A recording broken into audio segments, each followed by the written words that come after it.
एक शहर में 4 दोस्त राहुल, अमन, सौरभ और विजय एक लॉज में रहते थे। हॉरर मूवी और डरावने किस्से सुनना देखना उनका शौक था।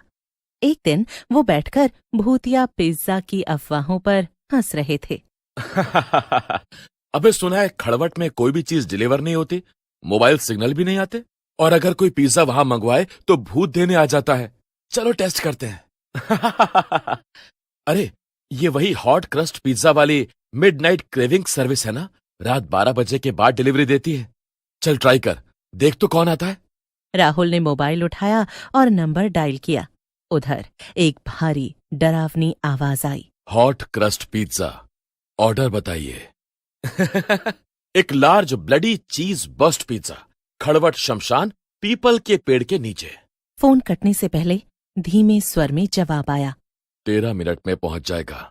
अबे 13 मिनट, ये भी क्या टाइम है भाई? अब देख मजा आएगा। रात 12:59 पर लॉज की खिड़की से खड़वट की ओर काले बादल, धुंध और झूमते पेड़ दिखाई दे रहे थे। तभी दरवाजे पर दस्तक हुई। कोई जवाब नहीं आया। आगे बढ़कर राहुल ने दरवाजा खोला। सामने लंबा सा कद वाला, काले कपड़ों में टोपी पहना एक आदमी खड़ा था। चेहरा ढका हुआ, बस आंखें लाल, हाथ में पिज्जा का डिब्बा। भाई ये क्या है? इस आदमी के आते ही चारों तरफ हवाएं चलने लगी। कोई इंसान है या तूफान है? तुम्हारा ऑर्डर। वाह, तगड़ी सर्विस है, बिल्कुल सही टाइम पर आया है। चल पैसे ले और निकल। पैसे बाद में, पहले खाओ। ये कहकर वो आदमी बिना पैसे लिए धुंध में गायब हो गया। अबे ये कहाँ गया? अबे ये हमारे साथ प्रैंक तो नहीं कर रहा? चारों ने पिज्जा का डिब्बा उठाया और उसे खोलने लगे। उसमें से एक डरावनी आवाज आई। अगर हिम्मत है तो खड़वट के पीपल के पेड़ तले खाओ, तभी स्वाद मिलेगा। लगता है कोई हॉरर गेम है, पर उसे क्या पता कि हमें ऐसे गेम में ही तो मजा आता है। चलो भाई, वहां चलकर हम भी देख लेते हैं। चारों खड़वट की ओर निकल पड़े। रास्ता बिल्कुल सुनसान, बस हवा की सरसराहट। राहुल, तू एक काम कर, फोन चालू कर और उसकी लाइट जला। तब तक हम कुछ सही सी जगह देखकर कहीं बैठकर खाते हैं। राहुल फोन की लाइट जलाता है और उसे चारों तरफ घुमाने लगता है। तुम तीनों एक काम करो, मैं तुम्हारे आगे चलता हूं और तुम मेरे पीछे पीछे चलो। हम उस पेड़ के पास जाकर बैठते हैं तसल्ली से। चारों दोस्त पेड़ के पास जाने लगते हैं और उसके नीचे जाकर बैठ जाते हैं। राहुल के हाथ में पिज्जा का डिब्बा था जो धीरे धीरे हिलने लगता है। हम पहले से ही कितने डरे हुए हैं और अब ये पिज्जा हिलाकर हमें और मत डरा। पर भाई मैं तो कुछ कर ही नहीं रहा हूं, ये तो अपने आप ही हिल रहा है।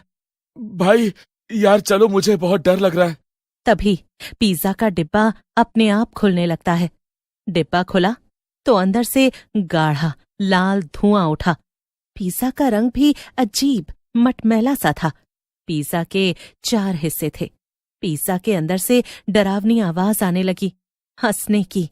चारों दोस्त एक दूसरे को देखते हैं और डरने लगते हैं।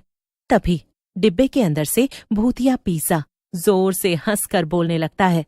बहुत शौक है ना पिज्जा खाने का? तुमने पिज्जा मंगवाया था तो अब अपनी बारी पूरी करो।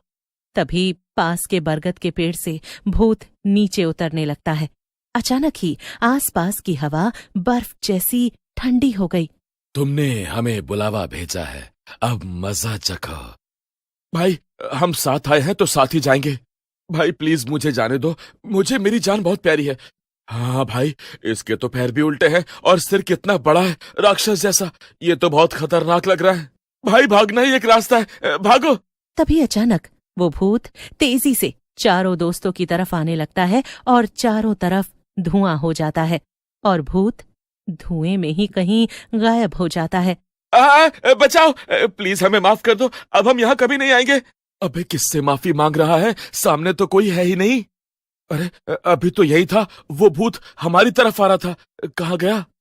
भाई मुझे लगता है कि हमने शायद कुछ ज्यादा ही हॉरर मूवी के सीन्स देख लिए हैं, तभी हमें हर जगह कुछ भी दिखाई दे रहा है।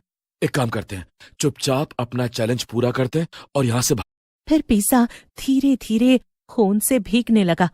चारों दोस्त डर से थर थर कांपने लगते हैं कि अचानक फिर से वही भूत वहां प्रकट होता है। खाओ, ये पिज्जा खाओ और फिर हमेशा के लिए खड़वट के मेहमान बन जाओ। हमें छोड़ दो, माफ कर दो। अब हम कोई प्रैंक नहीं करेंगे और न ही हिस्सा बनेंगे। नहीं, ये तो यहाँ का नियम है। मेरा पिज्जा जो ऑर्डर करता है वो पूरा खाए बिना लौट नहीं सकता, और तुम लोगों ने ही ये पिज्जा यहाँ पर ऑर्डर किया है। अब अपना किया भुगतो। हम मानते हैं हमसे गलती हुई है, पर प्लीज हमें जाने दो, हमें माफ कर दो। तभी अचानक एक जोर का भूकंप आता है। चारों दोस्त वहीं बेहोश हो जाते हैं। फिर अगली सुबह सूरज उगा और सौरभ की आंखें खुलती हैं। कहाँ आ गए हम तो शायद खड़बत इलाके में थे। राहुल, अमन, विजय, उठो उठो यार, देखो क्या हुआ हमारे साथ। उठो, कितना सो गए। उठो और देखो कि हम कहाँ हैं। हम खेत में हैं? कैसे? पर भाई, कल तो हम खड़बत इलाके में थे ना। पर जहां तक मुझे याद है, हमने एक पिज्जा मंगाया था और हम एक डरावने इलाके में गए थे जहां हमारे साथ कल बहुत कुछ हुआ। लेकिन मुझे एक बात समझ में नहीं आ रही है, हम एक खेत में कैसे पड़े हुए हैं? कल जो हुआ, क्या वो सब हमारा सपना था, या किसी ने हमें परेशान करने के लिए ये सब साजिश चली? या सच में कोई है? आखिर क्या राज है इस भूतिया पिज्जा का? आखिर कोई भूत कैसे पिज्जा भेज सकता है? आज हम दोबारा खड़बत इलाके में जाएंगे और उस भूतिया पिज्जा के बारे में पता लगाएंगे। फिर अमन और सौरभ दोनों फैसला लेते हैं। फिर रात 12:05 पर अमन और सौरभ दोनों फिर से एक नंबर डायल करते हैं और इस पिज्जा डिलीवरी शॉप पर कॉल करते हैं। Hello, pizza delivery service. Hello sir, pizza delivery service से वेलकम है। आपको क्या चाहिए? आपने जो कल चीज बस्ट पिज्जा भेजा था, वही हमें फिर से चाहिए। क्यों, कल जो पिज्जा भिजवाया था उसमें स्वाद ज्यादा आया क्या? हाँ, हमें पिज्जा पसंद आया, इसीलिए अब हमें वही पिज्जा दोबारा चाहिए। क्या तुम दे पाओगे? बिल्कुल सर, लोकेशन बताइए। खड़बत इलाका। ये कहकर फोन कट जाता है। सौरभ और अमन राहुल और विजय को सोता छोड़कर वहां से चले जाते हैं। दोनों उस इलाके में जाने से पहले एक तांत्रिक बाबा से मिलने जाते हैं। बाबा, हमें बचाइए, हम खतरे में हैं। हाँ बाबा, कोई ऐसा उपाय बताइए ताकि हम उस पिज्जा बेचने वाले भूत को सबक सिखा सकें। बालक, वो भूतिया पिज्जा डिलीवरी सर्विस बहुत सालों से वहां रह रहा है और सबको परेशान करता है। न जाने कितने मासूम अपनी जान गंवा चुके हैं, पर मैं तुम्हें एक तरकीब बता सकता हूँ। फिर बाबा उन्हें कुछ समझाते हुए कहते हैं, जाओ बच्चों, आज कहानी खत्म कर दो इस भूतिया पिज्जा की। सब खड़वत के पास इकट्ठे होते हैं। तभी अचानक जोर की हवाएं चलने लगती हैं। आसपास धुआं सा उठने लगता है और उसी धुएं में वही पिज्जा वाला भूत हाथ में पिज्जा लिए आता है। लाओ 2 पिज्जा। क्यों, बड़ी जल्दी है तुझे? मरने का इतना शौक है क्या, या अपनी जिंदगी से तंग आ गया है? हाँ? अभी जरा ठहर जा, इतनी आसानी से मरने में मजा कहाँ आता है। तभी अमन ने पास पड़ी अगरबत्ती जलाई और भूतिया मंत्र बोलना शुरू किया। उस मंत्र का बार बार उच्चारण करने पर भूत और उसकी पैदा की गई भूतिया आत्माएं तड़पने लगती हैं। तभी पेड़ के पीछे से तांत्रिक बाबा निकलते हैं। वो दोनों हिम्मत करके उन पवित्र अगरबत्तियों की राख को एक घेरे में बदलते हैं और उसमें खड़े हो जाते हैं। अब वो सुरक्षित थे। सौरभ, जल्दी से जलती हुई अगरबत्ती इन आत्माओं के ऊपर फेंक। जैसे ही ये जलेगी, इसकी ताकत भी कम हो जाएगी। सौरभ वैसा ही करता है। चारों पिज्जा स्लाइस से बनी आत्माएं जलने लगती हैं और पिज्जा के नष्ट होते ही भूत भी तड़पने लगता है। जैसे ही सूरज की पहली किरण पड़ी, सारा डरावना नजारा गायब हो गया। वो बरगद का पेड़ जो भूत का ठिकाना था, और वो भूतिया पिज्जा भूत समेत सब राख बन गए। तभी वहां बाकी दोनों दोस्त भी आ जाते हैं। अब कभी पिज्जा नहीं मंगवाना, खासकर रात को।